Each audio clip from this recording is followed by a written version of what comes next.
que está hoy por aquí. Venga para acá. Agendaldia.net lo mantiene informado con las noticias de la actualidad política, económica, social y cultural. También puede hacernos llegar sus opiniones y contactarnos al 310-334-8102. Síganos a través del Facebook Live. Estaremos en cada rincón donde se encuentre la noticia. Agendaldia.net, la noticia en sus manos. En concreto sobre la responsabilidad del grupo FARC en desapariciones, que fue lo que preguntó el comisionado. Estoy señalando, estoy diciendo que son hechos desafortunados. Yo no podría decir acá qué hechos, porque no se está hablando de ninguno en particular. Yo creo, y por eso nosotros planteamos, comisionado, la importancia de la Comisión para el Esclarecimiento de la Verdad, porque no nos podemos atener a lo que dice la investigación que hizo el Centro de Memoria Histórica, que la hace en un momento totalmente distinto a la firma del acuerdo de paz. Nosotros confiamos mucho en que ustedes van a lograr encontrar la verdad de lo que pasó.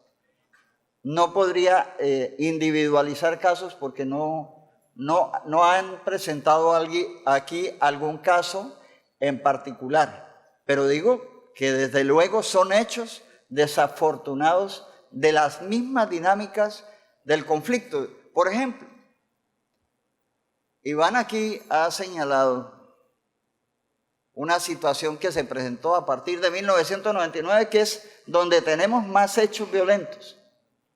Antes no lo era tanto.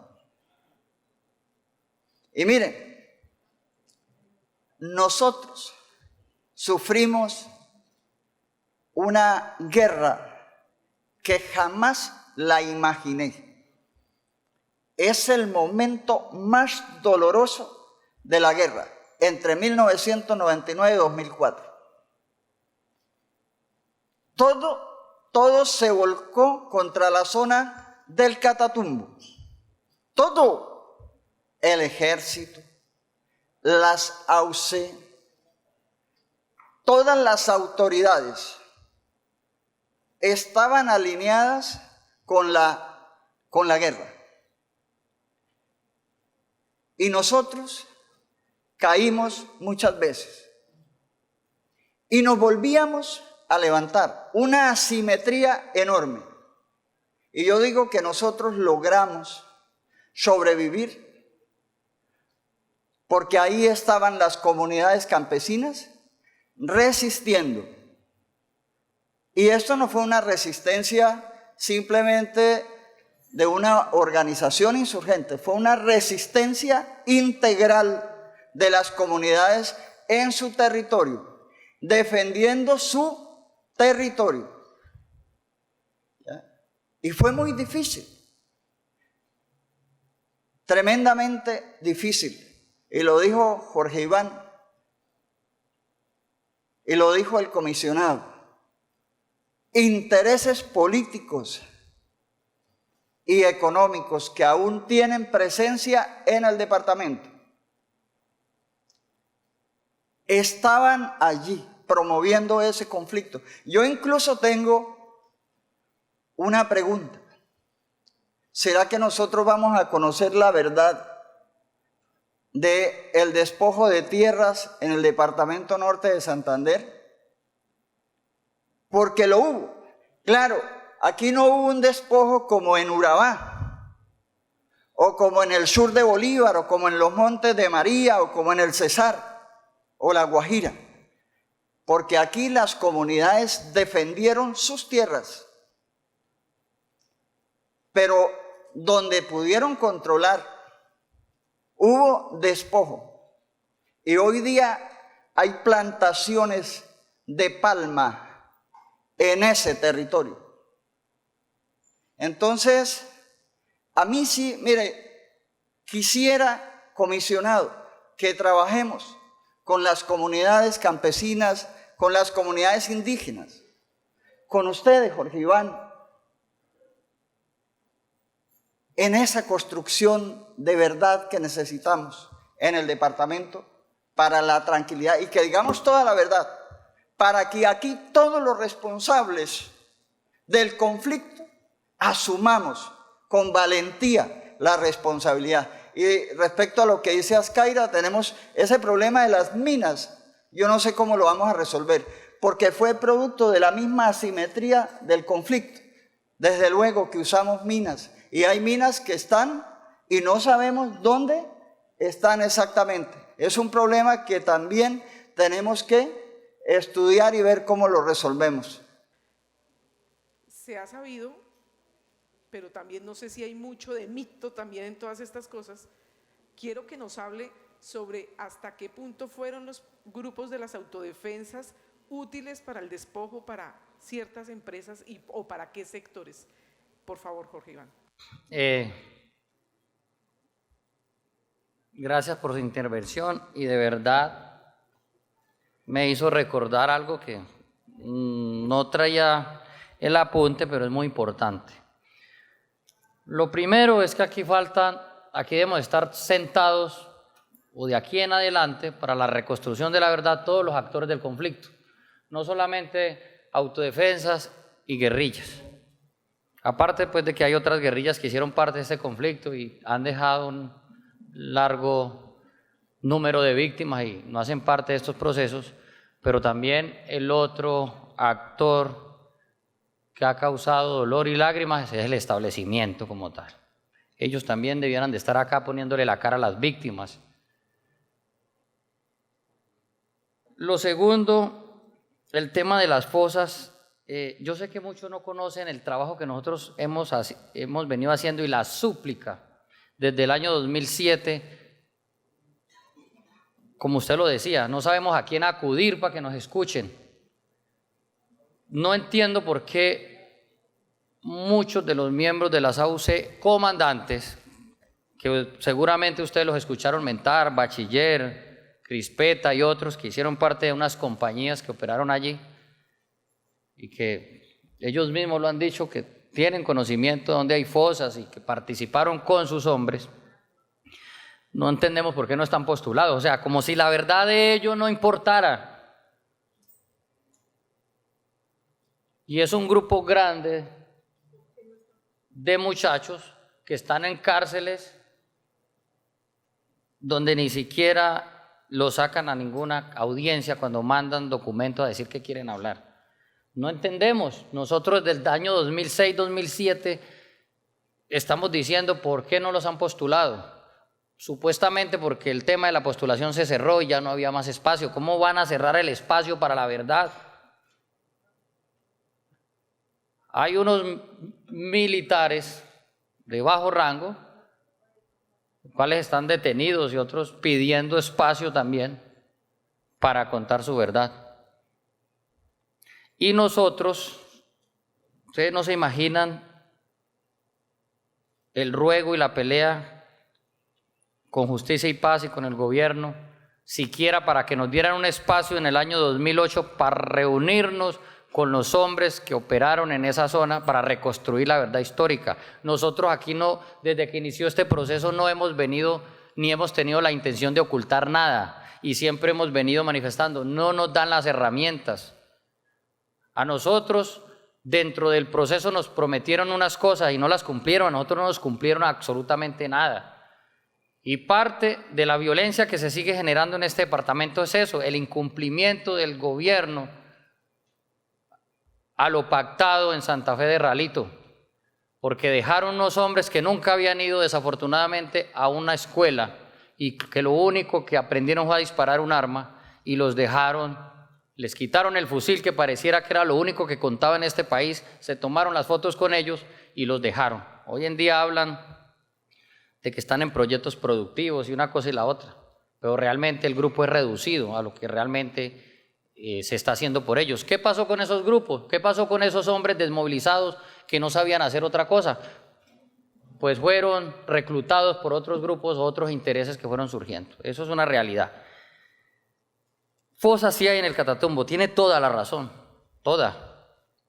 Y así lo han venido manifestando esos muchachos. Y hasta hace poco en unas audiencias dije, ¿por qué no dan un patio o crean un patio de justicia y paz, o un patio donde ellos puedan estar y donde las comunidades y donde ustedes puedan ir a hablar con ellos y de qué forma ellos van a ir a sacar o a recuperar esos cuerpos? ¿Por qué la comisión que está encargada de ello no escucha y hablan de más de 50 o 100 fosas en el Catatumbo? La pregunta es, ¿por qué es tan complicado hablar de la verdad? Y nosotros hacemos una pregunta como víctimas, que quedamos al medio y los que más sufrimos este conflicto.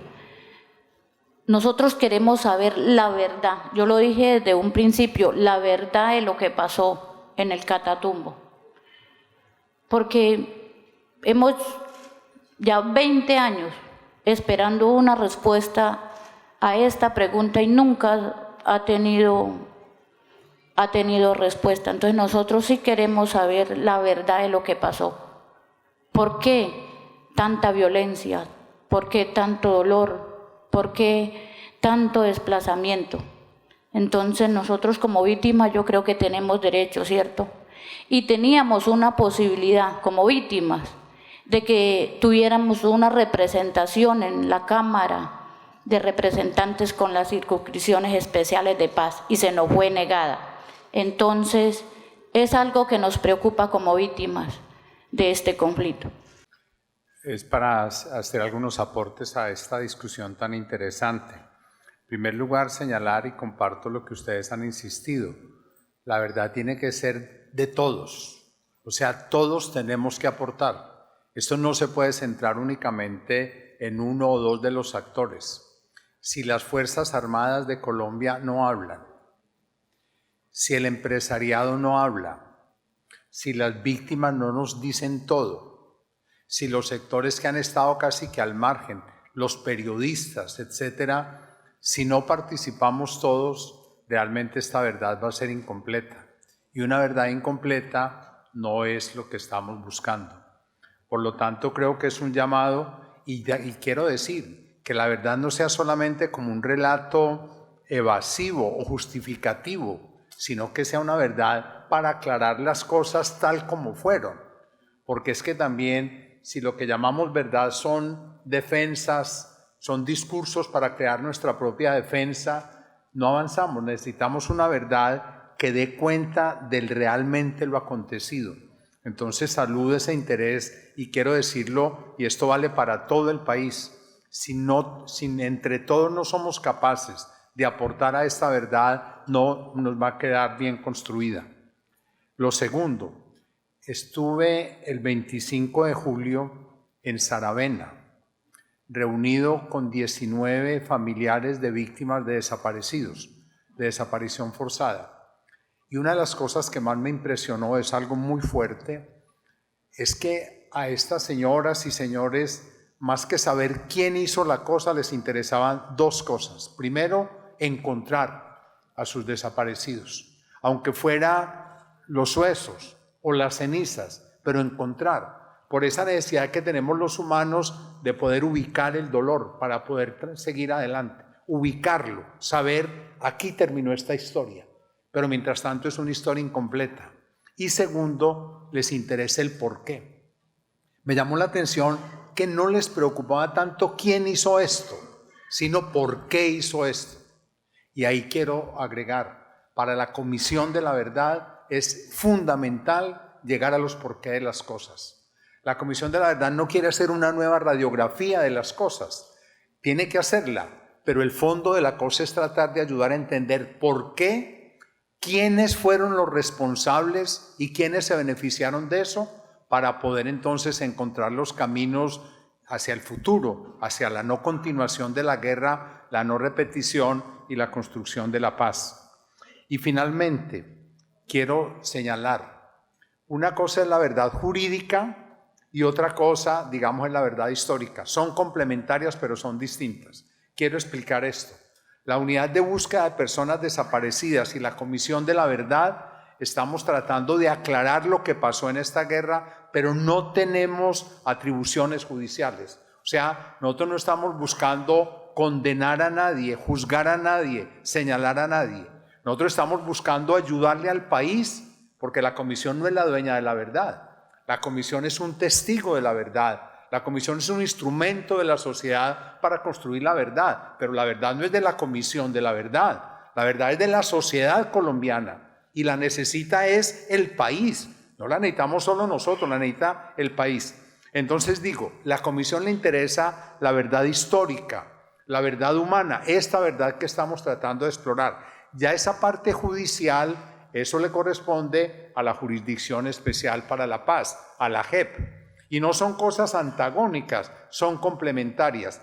Pero nosotros sí queremos como Comisión de la Verdad, lástima que no esté aquí la Unidad de Búsqueda de Personas Desaparecidas, que ya está también aquí en Arauca, en el norte de Santander. En nuestra Casa de la Verdad aquí en norte de Santander, que es aquí en el barrio Los Caobos, ahí le dimos espacio a la Unidad de Búsqueda de Personas dadas por desaparecidas para que también hagan ese trabajo.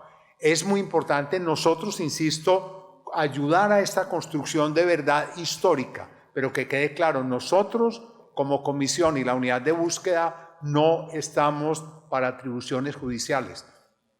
Y eso es para darles confianza de que lo que nos digan a nosotros no va a ser pieza procesal, que por eso no los van a condenar, que nosotros no vamos a pasar esa información a la JEP. No podemos, aunque la JEP nos la pidiera, no podemos, porque entonces la gente no nos hablaría tranquila con miedo de que eso le va a implicar una condena. Quería hacer esas aclaraciones y finalmente decir, nosotros, Rubén, sí estamos trabajando lo del despojo y Ascaira. Nosotros estamos trabajando lo de las minas antipersona, que es un problema gravísimo. Casi 12.000 casos de problemas de minas antipersona, según nos informaron el 9 de abril, la organización que trabaja en esto en todo el país. Entonces nosotros sí estamos buscando no solamente el problema de los homicidios o de los desaparecidos, sino de todas las formas de violencia, entre ellas estas que ustedes mencionan, y quiero agregar otra que para nosotros es muy importante, la tortura. En este país, en este conflicto, ha habido mucha más tortura de la que creemos y además hecha por los distintos actores. Y nosotros como comisión tenemos en la mira tratar de aclarar eso porque es otro caso de inhumanidad supremamente grave. Lo que conozco sobre la incursión al Catatumbo, a Norte Santander, que yo fui el primer miembro de autodefensa que entró a Norte Santander el 9 de mayo de 1999. En ese momento, las instrucciones que traíamos de los comandantes Salvatore Mancuso y Carlos Castaño, y lo que se nos dijo en esas escuelas era que las autodefensas se habían convertido en un grupo antisubversivo y que había que atacar la guerrilla en cualquier escenario y en cualquier parte de la geografía colombiana.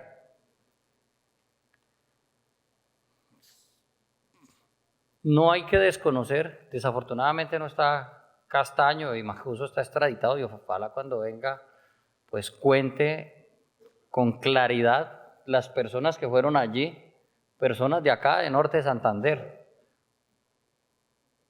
a hablar con las autodefensas, a solicitar el ingreso de las autodefensas a Norte de Santander.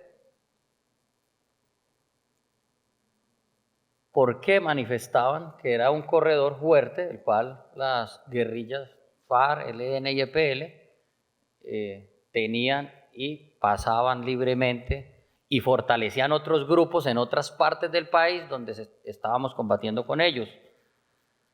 Y como fuente financiera para financiar algunos grupos nuestros donde no había forma de financiarlo, de que creciera.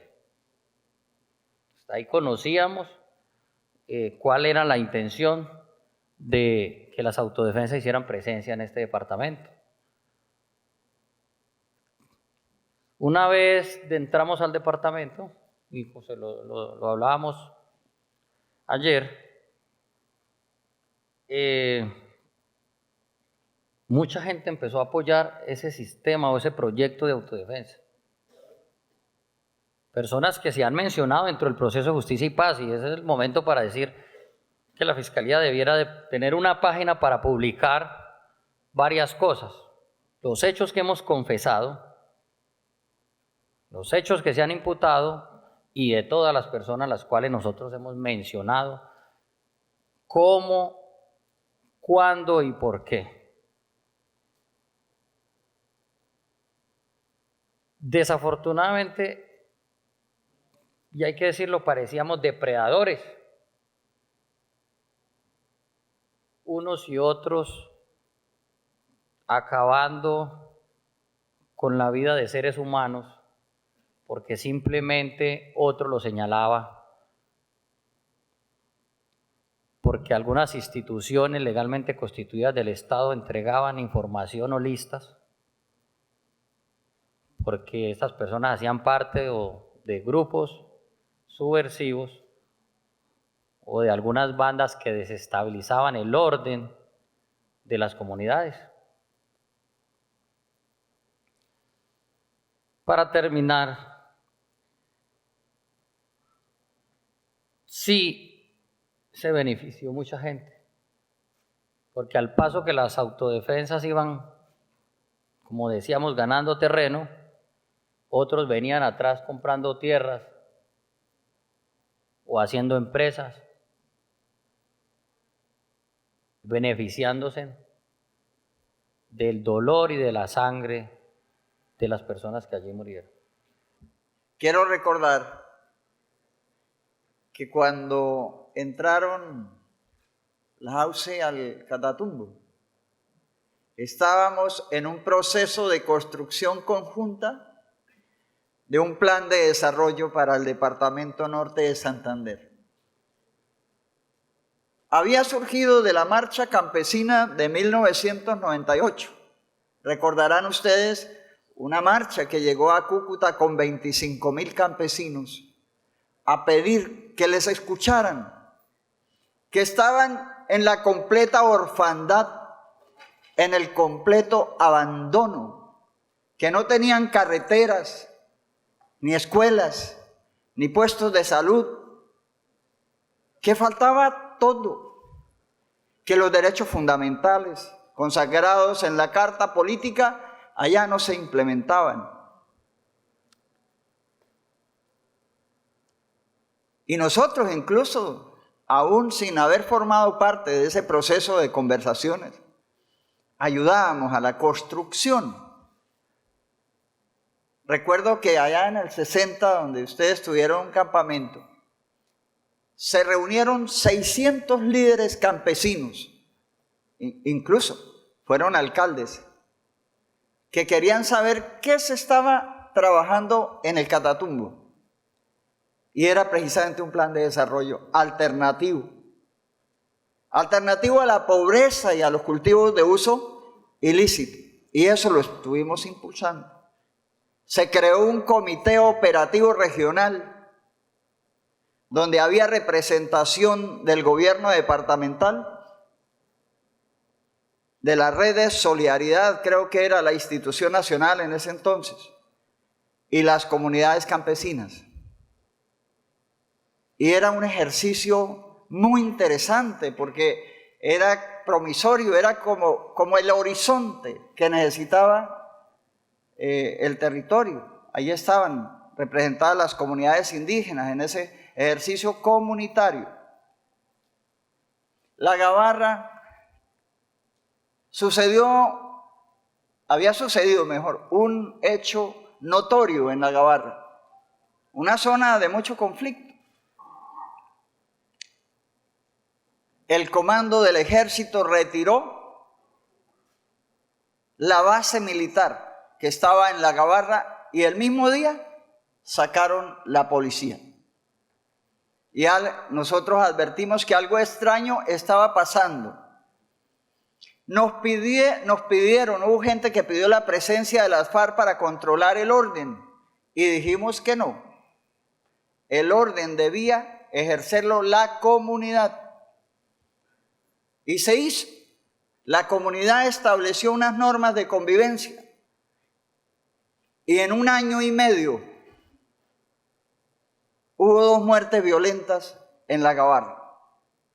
Una por accidente y otro un hecho premeditado en que murió el concejal Daniel Cantillo. a manos de una comisión del Ejército de Liberación Nacional. 2 muertes violentas en esa zona. Y yo me pregunto por qué. ¿Por qué se vino entonces esa violencia tan terrible que empieza el 29 de mayo de 1999 y que no ocurrió una tragedia peor porque había un operativo en Socuabo de las FARC y entró en combate con los 150 integrantes o tal vez más de las AUC que iban con rumbo a la Gabarra? Y lean los relatos, para no referirme a eso en particular, sino lean los relatos de las memorias de Carlos Castaño y vean qué dice sobre esa operación que estaba planeada contra la comunidad de la Gabarra. Nosotros, ¿qué tuvimos que hacer? A resistir. Y tuvimos que resistir con muchísimas dificultades, porque cuando esperábamos que de pronto entrara el ejército a salvaguardar la población, ¡oh sorpresa! El desembarco en la Gabarra fue precisamente para apoyar las acciones que estaba desarrollando el comandante Camilo de las AUC allá.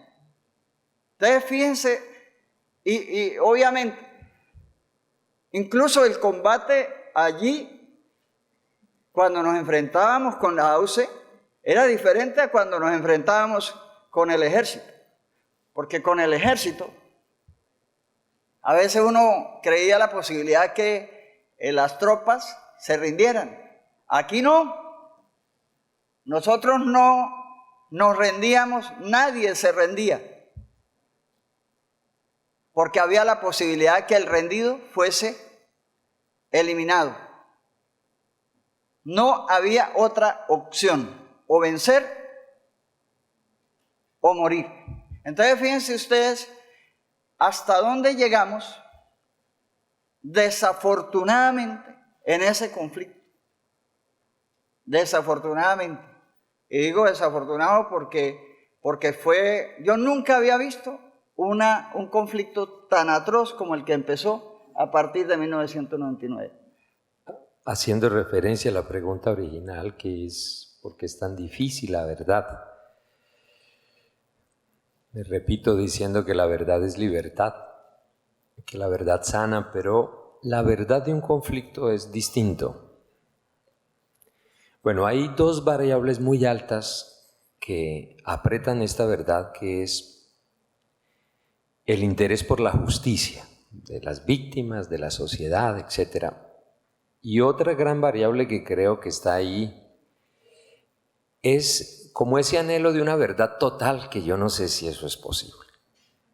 Total, en todos los casos, para todos los tiempos, en todos los momentos. ¿Y por qué es difícil? Pues ya lo han dicho, pero digamos yo consideraría 3 cosas, digamos. La verdad es difícil y aquí hay 2 actores y con responsabilidades de mando, porque se trata de hablar del dolor humano, porque hoy en el lugar que están, ellos mismos se aterran hasta dónde fue la guerra y de qué fueron capaces, y el dolor que eso causó, y el ser humano lastimado despoja de ideología a cualquiera. Y en ese sentido da miedo hablar del dolor del otro, porque el otro dice, pero ¿yo a ti qué? Yo soy tan humano como tú, y ese dolor intimida. Y yo pienso que para ellos va a ser muy difícil, para las FARC en los años que vienen, y las AUC todavía lo que tienen que contar, a pesar de lo que ya han contado, y que tal vez están en muchos anaqueles que tendrán que saber si la Comisión de la Verdad tiene que ir por ellos, como decíamos.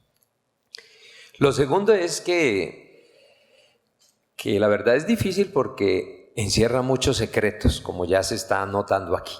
Y esos secretos tienen riesgos y esos secretos dejan en evidencia personas que nos parecería increíbles porque no alzaron un arma o no tuvieron un camuflado que hubieran hecho parte de manera tan incisiva en estas guerras.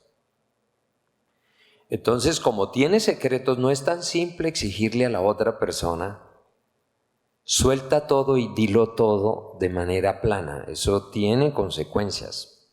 Digamos, en ese sentido, el tercer, digamos, campo es que una verdad de un conflicto, quien la tiene que contar, porque cada uno tiene una verdad, no es que hay una verdad que sumadas todas las cifras da la verdad, sino esto es, y la Comisión de la Verdad esa verdad histórica tiene que ser construida con las verdades de todos.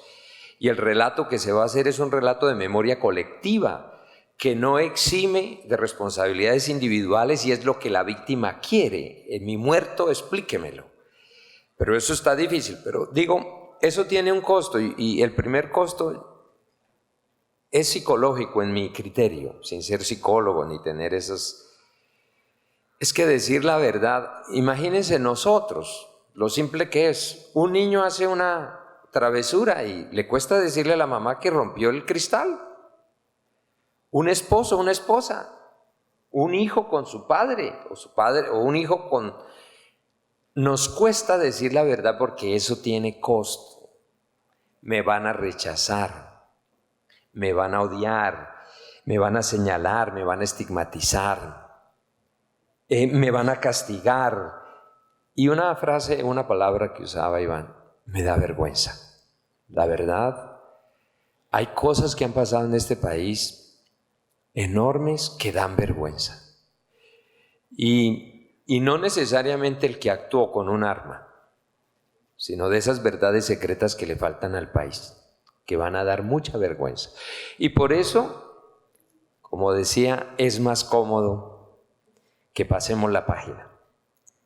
Y que no es viable porque si esa verdad no viene, no será posible la reconciliación, ni la reconstrucción, ni la reparación.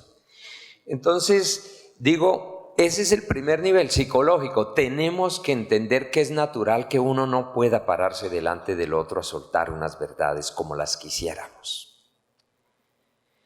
Y el otro nivel es que eso tiene también un componente político. Pues aquí hay aspiraciones políticas y uno pone en juego ese poder político cuando dice la verdad, porque queda también estigmatizado. Porque incluso las cosas buenas, no me malinterpreten, que hubo en las intenciones y tareas, tal vez ellos no solo tuvieron que ver con muertes, tal vez salvarían vidas, supongo. Entonces, si eso está así, tienen miedo de perder ese poder, esa proyección de futuro, esa tarea pública, esa tarea de seguir alimentando lo que los convocó a la guerra. Y ya aplicándolo, digamos, en el contexto del Catatumbo, ¿por qué es tan difícil aquí ahora? Pues ya lo dijo el comisionado, pero yo lo digo de otra manera. Los actores están vivos y están en peores, y yo voy a terminar con 2 preguntas o una al menos. Y en este estado de presencia de esos actores no es fácil que las víctimas pregunten ni que los otros digan. No hay garantías. Y le quiero recordar una verdad de puño que ellos la conocen y la conoce todo el territorio: el sapo se muere. Esa era una regla de guerra. Los sapos se mueren y por eso hay muchas víctimas que fueron acusados injustamente y murieron injustamente. Y eso todavía está en el Catatumbo. No será fácil para la comisión hacer esta tarea, porque el sapo se muere. Y ahí están los actores. Y para la gente no es tan fácil distinguir uno de otro y el valor que hoy tienen, porque todavía seguimos diciendo paramilitares o guerrilla. Entonces yo digo que ahí hay una dificultad. Tenemos que entender que esto será un proceso. Esta construcción de verdad la tendremos que ir sabiendo esperar, y que las víctimas tienen una altísima expectativa con relación a la justicia y con relación a toda la verdad, y que yo no estoy tan seguro de que todo eso pueda ser tan posible. Le quiero preguntar a Rubén, a propósito de su intervención, porque me llama la atención que habló sobre lo que hoy está pasando en el Catatumbo, y si la presencia desarmada de las FARC creó este caos y entonces ustedes eran estabilizadores. Bueno, yo no se lo quiero preguntar así. Yo le quiero preguntar, porque yo hoy noto que nuestro territorio está en estado de caos, hemos empeorado y hay unos actores en juego. ¿Qué tanto hay de ideológico y qué tanto hay de otras cosas? ¿Qué tanto hay de intereses marcados? No solo los que vemos allá, sino así como están contando ustedes que desde las ciudades y los grandes niveles había. Porque, a ver, estamos hablando de esto como si pareciera que ya pasó, si es que nosotros estamos vivos y en un estado de caos donde cada vez sentimos más miedo. ¿Usted cómo lee eso, Rubén? Usted que estaba allá, que estuvo, incluso el mismo Jorge, yo le pediría, Jorge Iván, que usted también nos dé una visión de por qué hoy el Catatumbo está así, porque esta mesa se provocó justamente por lo que el Catatumbo representa para el país. Intenten darnos una explicación lógica, al margen de si las FARC eran estabilizadoras, ¿por qué el Catatumbo sigue en este estado? ¿Qué tanto de componente ideológico? Porque ustedes tuvieron razones, las acaban de explicar, pero las razones de por qué estamos postrados bajo las armas y en este estado de caos no lo entendemos. Y eso no le da aire a la paz y no le va a dar aire a la verdad del Catatumbo, mientras ese caos se dé así. Bueno, eso era lo que quería. Yo creo, y cuando digo el tema de la regulación, no estoy justificando que haya un ente ilegal de regulación o de establecimiento del orden de las cosas. Es que ahí precisamente todo lo que está pasando es porque falta Estado que establezca orden. Pero el orden entendido de otra manera como se ha entendido hasta ahora es que en el Catatumbo ha habido bastante Estado, pero representado en fuerza pública. En este momento hay más de 13.000 uniformados. Y díganme si eso ha significado garantías de vida, garantías de desarrollo, de crecimiento humano. Han enviado una cantidad de hombres a morir en la guerra. Si se hubiese empezado a implementar los acuerdos de paz, no tendríamos el problema que hoy existe. Ahí se necesita políticas públicas encaminadas a resolver los problemas de abandono y pobreza, que son arietes de la violencia. Hace unos días hubo una protesta en Tibú y está paralizada la producción petrolera a raíz de esa protesta. Y esos manifestantes que pedían que se les dejara romper el oleoducto Caño-Limón-Coveñas para extraer crudo y usarlo como componente del procesamiento de hoja de coca. ¿Y por qué sucede eso? Porque no hay fuentes de empleo, ni aquí en la ciudad de Cúcuta, ni en el Zulia, ni en Tibú, ni en Ocaña, ni allá mismo, en la zona del Catatumbo. Hay un problema muy grave de pobreza y desigualdad, y la gente se está yendo a las organizaciones armadas. Aquí han hablado de la existencia de algunas, porque no tienen alternativa.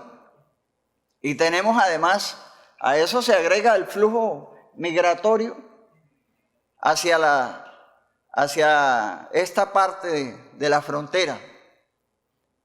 Yo creo que lo que tenemos que hacer es sentarnos con las comunidades del Catatumbo a examinar con profundidad el problema y a construir con esas comunidades las alternativas de solución al problema de la violencia, en concreto, cómo implementamos los acuerdos de paz en la zona del Catatumbo. Pero no es desde la oficina del Alto Comisionado para la estabilización y la consolidación que se deben definir las políticas para el territorio. Ahora mismo tenemos ese problema del crecimiento de la violencia y de una falta de aterrizar iniciativas. Y vieran ustedes lo difícil que es formular un plan de desarrollo productivo para la zona del Catatumbo. Todas las exigencias que ponen las convocatorias, que establecen las convocatorias de las entidades públicas para garantizar sacar los recursos. Nosotros llevamos un año gestionando en la Gobernación de Norte de Santander un proyecto productivo para excombatientes en la zona del Catatumbo y todavía no se ha podido hacer efectivo. Y no estoy cuestionando a la entidad que está colaborando para esto. Son todas las reglas que se establecen, que establece la ley para poder hacer iniciativas productivas en el territorio. Y uno dice, qué difícil es sacar los recursos para hacer inversión y lo fácil que se pierden en las entidades públicas por consecuencia de la corrupción. Yo creo que la corrupción también tiene mucho que ver con lo que está pasando en el departamento y en particular en la zona del Catatumbo. Bueno, en eso creo no, estoy totalmente de acuerdo con Rubén, lo que nosotros también hemos venido manifestando, para no repetir, es el abandono estatal y es la falta de compromiso, pero no es que creamos que la corrupción tiene algo que ver, no, la corrupción es la que tiene que ver en lo que sigue pasando y no solamente en Norte de Santander, sino en todos los departamentos de Colombia donde se iniciaron procesos de paz. Pero a eso agreguémosle el incumplimiento a todos los acuerdos de paz, porque aquí solamente no le han incumplido, como dice Rubén, en algunos puntos a las FARC. A ellos les incumplieron algunos puntos, a nosotros nos incumplieron en todos. Básicamente, para no ser reiterativo, es el abandono y en eso estamos totalmente de acuerdo con Rubén. Gracias. Que está hoy por aquí.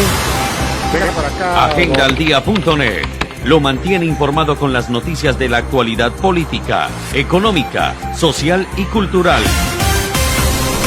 También puede hacernos llegar sus opiniones y contactarnos al 310-334-8102. Síganos a través del Facebook Live. Estaremos en cada rincón donde se encuentre la noticia. Agendaldía.net, la noticia en sus manos.